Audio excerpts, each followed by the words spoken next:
beloved, Boss Mike, Cervera.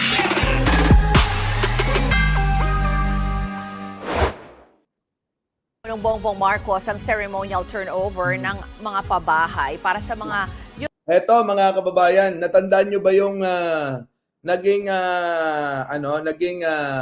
parang pagbaha na malala dyan sa Tacloban? Yung Yolanda, yung bagyong Yolanda ba? Natandaan nyo yun nung panahon ni Pinoy? Nung sinabi ni Mar na baka nakakalimutan nyo. Ang presidente ngayon ay Aquino at kayo ay Marcos. Natandaan nyo ba yon? Naging issue yun mga kababayan eh. Naging tatak sa mga Pilipino yung salita ni Mar Rojas na yun. So ngayon mga kababayan, anong nangyari? Yung pabahay na proyekto nung panahon ni Pinoy, mga kababayan, hindi naging okay. Ibig sabihin, substandard malala. Tapos mga kababayan, gumawa rin. Oo, napalitan itong si Pinoy ni Digong. Nagpakita rin sila ng kanilang ginawa. Pero mga kababayan, ilang piraso lang yung naging pabahay naman ni Digong. Ngayon mga kababayan, ito, ang ginawa ni Pangulong Bongbong Marcos ay nagpagawa ng, mga kababayan, para kayong nasa subdivision. Ito na, para sa mga biktima ng Yolanda na hindi pa rin natatapos palilintik na yan, Maestro Paul, happy birthday sa iyo kahapon. Birthday ko naman ngayon Kaya birthday ni Maestro Paul kahapon. Oo, pinagdasal kita, kabsat. Eto na, mga kababayan. Oo, ngayon naman, eto na, mala subdivision na proyekto ni Pangulong Bongbong Marcos sa mga nagsasabi na walang ginagawa si Pangulo walang maipakitang ginagawa. Naku, magsawa kayo sa channel na to. Ang dami ko nang pinakita na mga proyekto ni Pangulong Bongbong Marcos. Eto na. Pasok! Yolanda survivors sa Leyte. Higit 3,000 climate resilient housing ang ipamamahagi sa ilalim Ay, ng grabe, kita nyo naman, parang subdivision. Dinaig pa yung Camellia, mga kababayan ni Villar. Yan po, maraming ginagawa ang administrasyon ni Pangulong Bongbong Marcos, pero hindi ho nila nakikita o binabaliwala nila o ayaw nilang malaman o ayaw nilang makita o ayaw lang nilang ipamahagi o ibalita sa inyo yung ganitong mga proyekto ni Pangulong Bongbong Marcos. Mga kababayan, kita nyo, panahon ni Pinoy, hindi na solusyonan ni Digong. Ngayon mga kababayan, si Pangulong Bongbong Marcos ang sumusolusyon. Yan po kita nyo. Sabi pa, ang daming proyekto ni panahon ni Digong.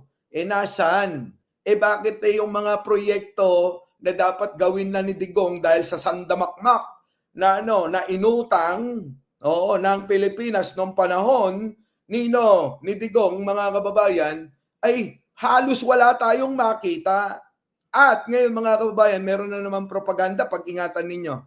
Meron na naman propaganda ang mga DDS na na yung utang ni Digong ay pinapasa na. Ipinapakita nila nakakaunti lang daw ang inutang ni Digong. Samantalang yung inutang ni Digong abay dinadagdag, mga kababayan, kay Pangulong Bongbong. Ganyan sila mameke. Ganyan sila manglito. Ganyan sila manira, mga kababayan. Di ba? Nandiyan ba si Kicks TV? Nakita nyo ba yung mga ginagawa nila na pamimeke? Para siraan si Pangulong Bongbong Marcos. Abay kawawa naman ang Pangulo. Sa kabila ng halos hindi na magpahinga para makapagsilbi sa ating mga kababayan. Nako, pilit talaga nilang hinihila pababa. Paano tayo uunlad pagka may mga ganyang klaseng Pilipino? Di po ba? Eto na, tuloy natin yung proyektong yan. Yolanda Permanent Housing Project sa Leyte. Halos 2,000 sa mga pabahay ay maaari ng tirahan ng mga benepisyaryo. 2013 nang salantain ang Leyte ng bagyong Yolanda. Yan ang sinasabi ko sa inyo mga kababayan Iyan Ipilit na sinisiraan si Pangulong Bongbong Marcos sa utang. Samantalang ito nga, nagpapakita ng kasipagan. Ang sipag-sipag ni Manong Bongbong ko. Hindi ko ba alam kung bakit hinihila nyo? Ganun lang kasimple. Ano ang dahilan kung bakit kailangang hilahin itong Pangulo? Yun lang po yan. Bakit panay ang paninira nyo? Yun ang mga tanong dyan. Hindi ho ang tanong dito kung kailan nyo maaagaw ang posisyon o upuan sa Malacanang. Kung gusto nyo na maging presidente, tumakbo kayo sa pagka-presidente. Hintayin nyong matapos si Pangulong Bongbong at yun naman ang nasasaad sa ating konstitusyon. Di po ba mga kababayan? Kaya lang mga kababayan, ang ilan hindi na makapagtiis, hindi na makapag-antay na bumaba sa pwesto si Pangulong Bongbong Marcos sa 2028. Di po ba? Gusto nila agawin na agad eh. Oo, kita nyo, napakaraming ginagawa. Hindi lang ho yan, mga kababayan. Mamaya may papakita pa tayo. Kaya po, eto, good news ho sa mga taga-Tacloban. Pasok! Para po sa mga benepisyaryo ng Yolanda Permanent Housing Program, hindi ninyo po kailangan magbayad na ng amortisasyon. Libre na po ang inyong bahay at lote. Naku, kita nyo mga kababayan, yan ho mga proyekto ni Pangulo. Ay alam, nakita nyo naman yung Yolanda no, talagang winash out pero ang kakaiba, tapatin natin, maging totoo tayo. Ang nakakapagtaka, yung simbahan ng Iglesia ni Cristo, na natiling nag-iisang nakatayo. Di ba? Aminin natin yan, maging balanse tayo. Hindi naman tayo tulad ng mga DD-shit Di po ba? Na itatago nila yung katotohanan. Bakit? Anong masama kung aminin natin at ibalitan natin ang totoo? Tandaan nyo mga kababayan. Magtaka kayo, yung simbahan ng Iglesia ni Cristo, abay natirang mag-isa. Oo, nung nagkaroon ng Yolanda. Di ba? Kaya congrats sa mga Iglesia ni Cristo. Ito na, pasok. Hindi na po kayo sisingilin ng NHA dahil bigay na po ito sa inyo ng inyong pamahalaan. Di ba mga kababayan? Grabe talaga. Ang galing ni Pangulo. Ayaw ng mga DDS. Abangan ninyo. Isang halimbawa, mga kababayan, na ayaw nila. Abangan ninyo kung ibabalita nila yan. Abangan nyo lang. Kung may magbalita sa kanila, ni isa. Kahit yung pinaka-walang kwenta na nilang vlogger, ang inyong panoorin, kung may magbabalita ng mga ganitong proyekto ng pamahalaan. At dapat, mga kababayan, ito po at dapat siyang ating ginagawang lahat. Maging balanse. Hindi po pwede na na yung kapaboran ng inyong panig, ng inyong paniniwala at ni Digong at ng mga Duterte kasama si Marcoleta ang ibabalita lang mga kababayan. Hindi pwedeng ganon. Ay dapat yung kapaboran ng pangkalahatan dahil nasa iisang bansa tayo. Hindi po ba? Nasa iisang bansa tayo. Bakit hindi kayo maging balanse? Sayang naman, ang kasipagan ni Pangulong Bongbong Marcos. Bakit kanyo gusto ko na dapat maging balanse at binabalita nating lahat, mga kababayan? Kasi mga kababayan, darating ang panahon, hahanapin nyo si Pangulong Bongbong Marcos, hindi nyo na masusumpungan. Di po ba? Na minsan nagkaroon kayo ng presidente, tayo ng presidente, na tulad ni Pangulong Bongbong Marcos pero hindi na natin makita kanino man. Yan, mga kababayan. Parang si Pangulong Ferdinand Marcos Sr., hinahanap-hanap natin ng matagal. 3 dekadang mahigit ang paghihintay bago natin makita yung kanyang anak. Nasa kanya lang pala ang pag-uugali ni Pangulong Ferdinand Marcos Sr. Kaya lang, hindi lang kabuuan. Dahil si Pangulong Ferdinand Marcos Sr. may dagdag na katapangan. Ay si Pangulong Bongbong Marcos medyo mabait. Sobrang bait. Di po ba? Si Pangulong Ferdinand Marcos Sr. medyo hindi ganun kabait Kaya ngayon, ang kabaitan naman ni Pangulong Bongbong Marcos, sa tingin at pangunawa ng marami, naaabuso nga yung kabaitan niya. Eto na, pasok. Sinusulong ng MMDA na gawing 7 a.m. hanggang 4 p.m. ang pasok sa mga ahensya ng pamahalaan. Yan ay para raw mabawasan ang volume ng mga nagko-commute lalo na tuwing rush hour. Narito ang Express Report ni Laila Pangilinan. Iba na yan mga kababayan. Ha? Dito lang tayo, balikan natin. Ito. Pinangunahan ni Pangulong Bongbong Marcos ang ceremonial turnover ng mga pabahay para sa mga Yolanda survivors sa Leyte. Higit 3,000 climate resilient housing ang ipamamahagi sa ilalim ng Yolanda Permanent Housing Project sa Leyte.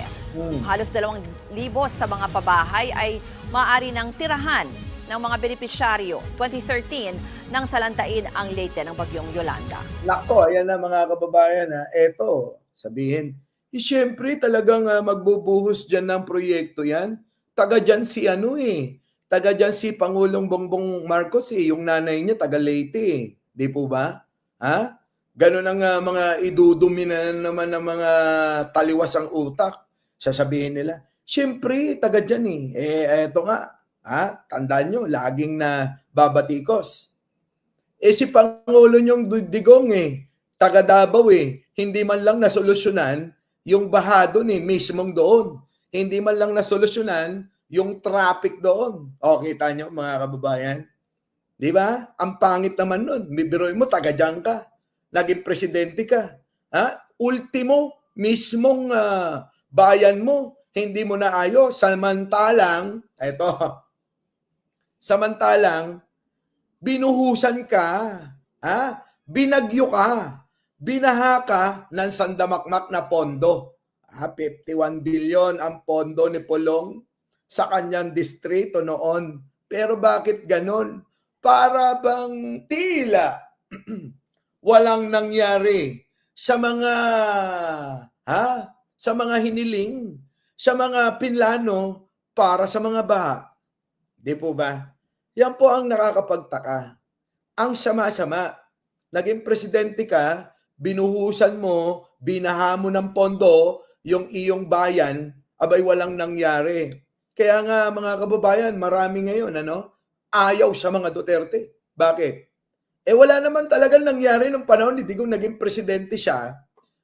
Naging presidente siya, wala man lang naging maayos sa Davao Di po ba? Yun po yun. So yan po pabahay sa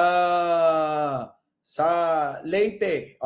Sa mga biktima ng lakihan ko. Kita nyo parang subdivision? Biktima ng Yolanda na hindi nasolusyonan ni Pinoy at ni Digong, si Pangulong Bongbong ang sumusolusyon ngayon. Yan po. Yan Eto naman. Pangalawang magandang balita na proyekto ng pamahalaang Marcos. Pasok! Ng tunnel boring machine sa Campo Aguinaldo para sa Metro Manila Subway Project. Sa mga nagsasabi na hindi naman nauumpisa niya subway na yan. Nako, malaki na improvement. Ang improvement ngayon na subway na to, mga kababayan, yung nandiyan sa may Mindanao Avenue na pag-uumpisahan. Mga kababayan, halos tapos na. Halos tapos na yan. Tuloy-tuloy ang proyekto ng mga iniwan ng mga nakaraang administrasyon. Panahon pa ni Ramos yung ilan. Itinutuloy ni Pangulong Bongbong Marcos na hindi natapos. Natapos ni Gloria, hindi natapos ni Pinoy, hindi natapos ni Digong. At ngayon, mga kababayan, si Pangulong Bongbong Marcos, lahat yan tinututukan. Kita nyo. Napakasipag ng Pangulo natin para inyong babuyin. Hindi niya po deserve yung ginagawa ninyo na pambabalahura. Kaya tayo ay kumukontra sa mga ganyang klase na pamamaraan para mambatikos. Di po ba? Okay lang mambatikos. Sang-ayon kami dyan Mambatikos kayo. Pero yung bababuyin ninyo, tatawagin nyo ng kung ano-ano, nasasanay tuloy kami. Nalabanan yung ginagawa ninyo na pambababoy sa Pangulong Bongbong Marcos at sa mga kaalyado, lalong-lalo na kay First Lady. Nako, mga kababayan. O sige, tuloy. Para po yan sa itatayong Camp Aguinaldo Station. Ang tunnel na huhukayin ay magkokonekta papunta sa ginagawang Ortigas Station sa Pasig City. Nako, kita nyo, nasa Ortigas na, naghuhukay na sila lahat, mga kababayan. Kaya nga po, mga kababayan, yung plano na blueprint, ewan ko kung alam nyo yung blueprint, na ginawa ng kanyang tatay na si Ferdinand Marcos Sr., ngayon po sinasakatuparan na. Biruin nyo, magkakaroon na tayo ng tren sa ilalim ng lupa tulad ng ibang bansa. Ha? Kita nyo? Biruin nyo, kauna-unahan tayo sa Southeast Asia na nagkaroon ng LRT, mga kababayan. Tapos, mga kababayan, Ethylene Solis, thank you naman. Opo, ha? Diba? Yan po yung mga kababayan. Biruin nyo, hindi na natuloy yun. Hindi na natuloy dahil nga, mga kababayan, ang mga sumalili, ang mga pumalit kay Pangulong Ferdinand Marcos Sr. noon, wala rin ginawa. Kung hindi, pansariling interest lang din ang nangyari, ang kanilang ginawa, ang inuna, mga kababayan. Di ba? Eto na, ang layo na pala nito. Aba? Oo. Sa DOTR, halos 13% na nakabuang proyekto ang nakukumpleto. Yan. Matapos, Ayan, mga kababayan, ha? Sige, tuloy natin. Yan, lakihan ko. natapos na ang tunnel sa pagitan ng depot sa Valenzuela hanggang sa Quirino Highway sa Novaliches, Quezon City. Nako, mga kababayan, ang laki na. Umabot na pala sa Valenzuela hanggang sa Quirino. Nako, mga Quirino Highway, mga kababayan, ha? Diyan sa QC papuntang Novaliches. Ganun po yan, mga kababayan. Eto na. Grabe, no? Matindi si Pangulong Bongbong Marcos tapos binabatikos pa. Tuloy. Patuloy namang inaayos ang right-of-way sa ilang lugar. Kapag nakumpleto ang Metro Manila Subway, nasa 800,000 pasero ang maseservisyon daw nito kada araw. Planong simulan ng partial operations sa taong 2029. Kita nyo, mga kababayan. So, pagkatapos po ng termino ni Pangulong Bongbong Marcos, sa susunod na taon, pwede na mag-operate yung mga yan, mga kababayan. Di ba? Sa loob ng 6 na taon, mga kababayan. Abay, makakapag-operate na itong mga proyekto na to. Ang problema ito, mga kababayan. Ang problema, itutuloy kaya ng susunod na administrasyon? Ng susunod na administrasyon, itong mga proyekto na pagbaba ni Pangulong Bongbong Marcos ay itutuloy ng mga hindi kaalyado. Yun po kasi lagi, di ba? Kapag bumaba si Pangulong Bongbong Marcos, pag ang pumalit, hindi kaalyado, ang nangyayari hindi tinutuloy. Ibang-iba yung ugali ni Pangulong Bongbong Marcos kasi kahit sinong mga presidente ang nagsimula niyan, kinikredito niya sa mga tao kung sino, kahit pa hindi nila natapos. Kahit pa kinurakot nila, ang ilan dyan sa mga proyekto na yan. Tulad, bigyan ko kayo ng halimbawa. Yang PNR, mga kababayan. Alam nyo naman yan, PNR eh. Mula Bicol yan hanggang Norte. Yang tren na yan. Nagkaroon yan ng maraming anomalya nung panahon ni Gloria. Di ba? Palit-palit yan. Saan, mga kababayan? Alam ko, may hawak niyan noon eh. Hindi na tumakbo. Ngayon, wala na. Ayaw na sa politika. Siguro nabusog na. Ngayon, mga kababayan, pilitin natin na itong mga proyekto na to, konti na lang ang tatapusin kung hindi matatapos ni Pangulo. Konting-konti na lang, dapat matuloy yan hanggang sa maisakatuparang magamit na ng 100% ng mga Pilipino. Pakinggan nyo ulit, pakinggan nyo ulit. Ayon sa DOTR, halos 13% na nakabuang proyekto ang nakukumpleto. natapos na ang tunnel sa pagitan ng depot sa Valenzuela hanggang sa Clino Highway sa Novaliches, Quezon City. Patuloy namang inaayos ang right-of-way sa ilang lugar. Kapag nakumpleto ang Metro Manila Subway, nasa 800,000 pasero ang maseserbisyon daw nito kada araw. 800 mga kababayan. 800 Pilipino ang masiserbisyuhan. So, ang mangyayari kasi niyan mga kababayan ganito. Tulad ko, kung yaan ay malapit sa aking bahay at mag-jeep na lang ako papunta ng LRT para pupunta sa mga pupuntahan ko, hindi na ho ako magsasakyan. Unang-una, mas menos. Ikalawa, hindi na ako makakadagdag traffic sa EDSA at sa mga pangunahing mga kalsada. Ano po, mga kababayan? So mahalaga po ito. Napakalaking bagay na itong ginagawa na to ng mga proyekto. Ulitin ko. Ito po ay matatapos at masisimulan sa 2029. Ibig sabihin, wala na ho si Pangulong Bongbong Marcos sa kanyang pwesto bilang Pangulo. Ang tanong, itutuloy ba ng mga susunod na uupo kung hindi kaalyado ni Pangulong Bongbong Marcos ang mananalo o papalarin na maging presidente?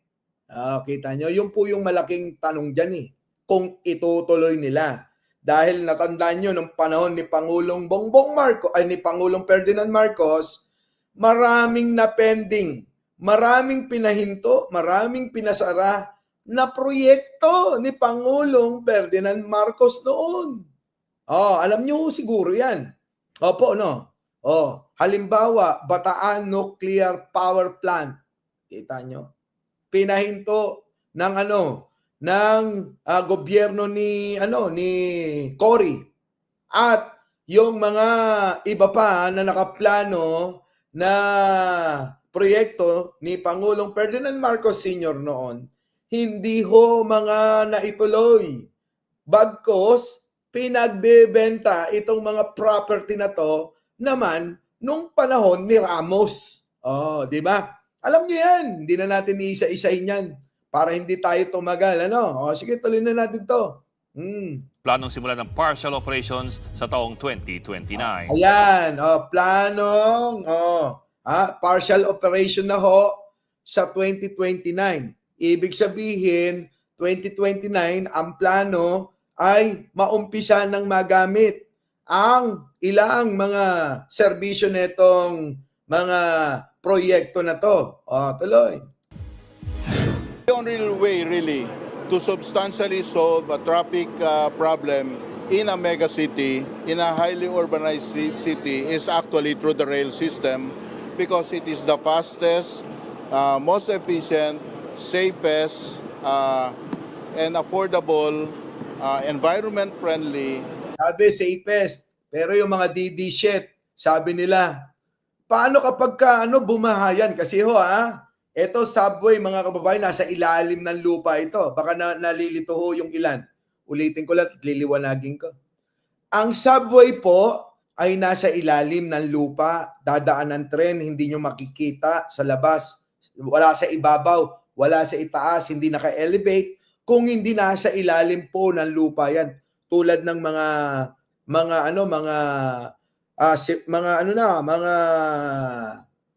bansa na talaga namang mayayaman, sa ilalim po yan. Dadaan. Hindi nyo makikita sa ibabaw ng parang MRT, LRT, hindi ho ganon.